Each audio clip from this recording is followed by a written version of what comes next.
Hello all. இந்த வீடியோவில் நம்ம கழுகு அதாவது ஈகிள் பற்றின சில இன்ட்ரெஸ்டிங் ஃபேக்ட்ஸ் எல்லாம் பார்க்க போகிறோம்.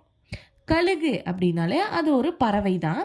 ஸோ அந்த பறவை ரொம்ப உயரத்தில் பறக்கும். அதுதான் நம்மளுக்கு ஃபஸ்ட்டு ஞாபகம் வரும். கழுகுன்னு சொன்ன உடனே அந்த உயரம் தான் ஞாபகம் வரும். சரி, அது எவ்வளோ உயரத்தில் தான் பறக்குது அப்படின்னு பார்த்தா, நிலத்தில் இருந்து 10லிருந்து 15,000 அடி உயரத்தில் கழுகுனால பறக்க முடியுமா. அவ்வளோ ஹைட்டில் அது பறக்க முடியுமா. அண்ட் அது ஒரு உயரமான இடத்துல தான் வாழவும் செய்யும். இந்த கழுகுகளுக்கு இவ்வளோ உயரத்தில் பறக்கிற திறன் இருக்குல்ல, அப்போது அது அவ்வளோ உயரத்துலேருந்து எப்படி அது வேட்டையாடி சாப்பிடுதுன்னு பார்த்தா, அதோட பார்வை திறன் அவ்வளோ துல்லியமாக இருக்குது, அவ்வளோ ஷார்ப்பாக இருக்குது. அது எந்த அளவுக்கு ஷார்ப்புன்னு பார்த்தா, ஒரு கழுகுனால 2 கிலோமீட்டர் தூரத்தில் இருக்கிற அதோட இறை விலங்கு, வேட்டையாடக்கூடிய அந்த இறை விலங்கை 2 கிலோமீட்டர் தூரத்திலிருந்து கூட ரொம்ப தெளிவாக பார்க்க முடியுமா. சராசரி மனிதர்களை விட 8 மடங்கு அதிகமான பார்வை திறன் ஒரு கழுகுக்கு இருக்கான். அப்போ யோசிச்சு பாருங்க, எவ்வளோ ஷார்ப் ஐசைட் அந்த கழுகுக்கு இருக்கும் அப்படின்னு. ஸோ அந்த அளவுக்கு ஒரு ஷார்ப்பான கண் பார்வை கழுகுகளுக்கு இருக்கு. இந்த கழுகுகள் எவ்வளோ நாள் உயிர் வாழும் அப்படின்னு பார்த்தா, சராசரியாக பொதுவாக சொல்லணும்னா ஒரு கழுகு 20லிருந்து 30 வருடங்கள் வரையும் உயிர் வாழுமா. அந்த கழுகுகளில் நிறைய வகைகள் இருக்குல்ல, நிறைய இனங்கள் இருக்குது. கழுகுன்னு நம்ம பொதுவாக சொல்கிறோம், அதில் நிறைய இனங்கள் இருக்குது. சில இனங்கள், குறிப்பிட்ட சில இனங்கள் ஒரு 50 ஆண்டுகள் வரை உயிர் வாழ முடியுமா. அந்த அளவுக்கு நீண்ட ஆயுள் கொண்ட ஒரு பறவை தான் கழுகு. நெக்ஸ்ட்டு, அதோட வேட்டை முறை எப்படி இருக்குது அப்படின்னா, கழுகுகள் வேட்டைக்காரராக மிகவும் திறமையானவை. ரொம்ப திறமையான வேட்டையாடும் திறன் கொண்ட ஒரு பறவை தான் கழுகு. அவையோட உணவுகள் இருக்குல்ல, அந்த உணவை கைப்பற்ற மிகவும் வேகமாகவும் துல்லியமாகவும் செயல்படுமா. மேலே பறந்துட்டே இருக்கும். இப்போ இறைவிலங்கு கீழே இருக்குன்னு அதை பார்த்துருச்சு அப்படின்னா, அந்த அந்த இடத்த சுற்றி அப்படியே வட்டமிட்டு பறக்கும். கரெக்டாக டைம், அந்த கரெக்டான அதுக்கு டைம் வர்றப்போ சட்டுன்னு சீக்கிரம் கீழே பறந்து போய், வேகமாக பறந்து போய் அந்த இறைவிலங்கை பிடிச்சிரும். ரொம்ப துல்லியமாக பண்ணும் அந்த வேலையை. அது அவ்வளோ அழகாக வேட்டையாடுமா. ரொம்ப துல்லியமாக வேட்டையாடுற திறன் படைத்த ஒரு பறவை அப்படின்னா அது கழுகு தான்.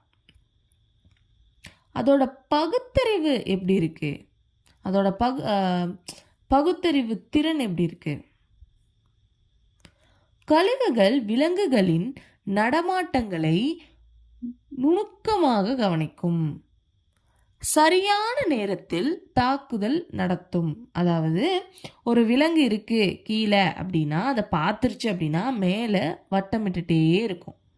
அதோட அந்த அந்த இறைவிலங்கோட எல்லா மூமெண்ட்ஸும், அந்த பக்கம் போதா இந்த பக்கம் போதா எல்லாம் பார்த்துட்டே இருக்கும். டக்குன்னு அதுக்கு டைம் கிடைச்ச உடனே அந்த இறைவிலங்கு கொஞ்சம் அது ஸ்லிப் ஆகிற டைமில் டக்குன்னு போய் அதை பிடிச்சிரும். சரியாக ஒரு நேரம் வந்த உடனே அதை போய் பிடிச்சிரும். அந்த மாதிரி ரொம்ப இன்டெலிஜென்ட்டான ஒரு பேர்ட். நெக்ஸ்ட்டு, அதுக்கு இருக்கிற இரட்டை கண்கள்.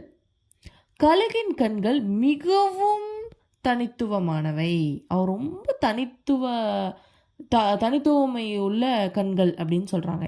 ஏன் அப்படின்னா, 2 கண்கள் இருக்கு இல்லையா, அந்த 2லும் வெளிச்சத்திலும் வேட்டை செய்ய சிறந்த பார்வை அமைப்பை பெற்றுள்ளது.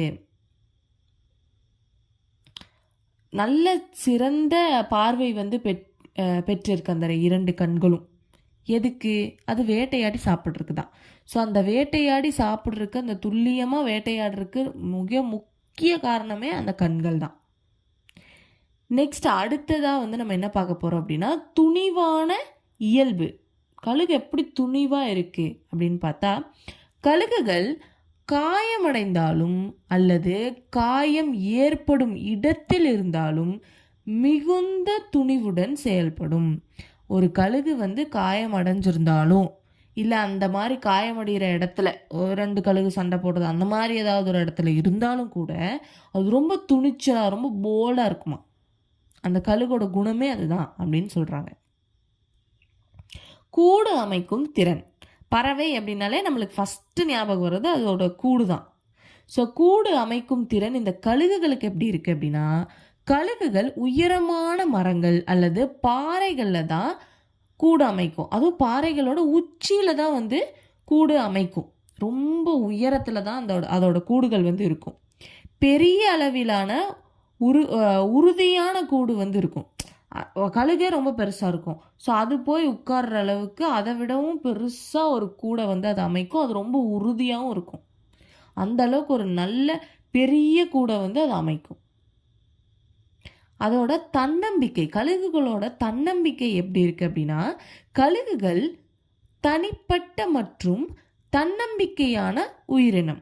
அது ஒரு கூட்டமாக அப்படியெல்லாம் வளர தனியாக வாழ்கிற ஒரு உயிரினம். ரொம்ப தன்னம்பிக்கை மிகுந்த ஒரு உயிரினம். அவற்றின் வாழ்க்கை முறையில்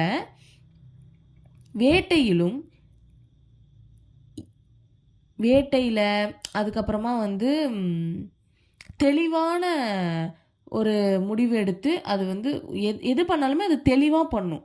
ஒரு ஆடுறதா இருந்தாலும் சரி, இல்லை ஒரு இடத்துலேருந்து இன்னொரு இடத்துக்கு போகிறதா இருந்தாலும், அந்த மாதிரி எதாக இருந்தாலும் ரொம்ப தெளிவான முடிவெடுத்து ரொம்ப தெளிவாக செயல்படக்கூடிய ஒரு பறவை வந்து கழுகு.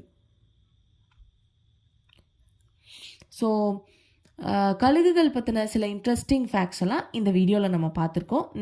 நெக்ஸ்ட் அப்கமிங் வீடியோஸில் இன்னும் சில இன்ட்ரெஸ்டிங் ஃபேக்ட்ஸோட நான் உங்களை வந்து மீட் பண்ணுறேன். அண்ட் இதோட இந்த வீடியோவை ஸ்டாப் பண்ணிக்கலாம். அண்ட் இந்த வீடியோவோட ஸ்பான்சர் பைமவுண்ட் அப்படிங்கிறது ஒரு ஆன்லைன் ஆப். இந்த ஆப்பில் நீங்கள் வந்து உங்களோட க்ளாசரிஸ், வீட்டுக்கு தேவைப்படுற பொருட்கள் எல்லாம் ரொம்ப ஈஸியாக வீட்டில் இருந்தபடியே நம்ம மொபைல் ஃபோன்லேயே ஆர்டர் பண்ணி நம்ம வீட்டுக்கே டோர் டெலிவரியும் பண்ணிடுறாங்க. ரொம்ப ரொம்ப ஈஸி ப்ராசஸ். நீங்கள் எங்கேயுமே போக வேண்டியதில்லை. வீட்டில் இருந்தபடியே உங்களோட எல்லா நீட்ஸுமே பூர்த்தி அடைஞ்சிரும். அண்ட் இதில் நிறைய டிஸ்கவுண்ட்ஸ் அண்டு ஆஃபர்ஸ் அந்த மாதிரி நிறைய இருக்குது. நீங்கள் கண்டிப்பாக செக் பண்ணி பார்த்தீங்கன்னா உங்களுக்கு அது எல்லாமே தெரியும். அண்டு இந்த பைமவுண்ட் ஆப் வந்து both app store and play ஸ்டோர்லேயும் அவைலபிளாக இருக்குது. அண்ட் டிஸ்கிரிப்ஷனில் இந்த ஆப் பற்றின ஃபுல் டீட்டெயில் அண்ட் லிங்க் கொடுத்துருக்கேன். கண்டிப்பாக போய் செக் பண்ணி பாருங்கள். எல்லாத்துக்கும் யூஸ்ஃபுல்லாக இருக்கும். அண்ட் இந்த வீடியோவை இதோட முடிச்சுக்கலாம். பாய்.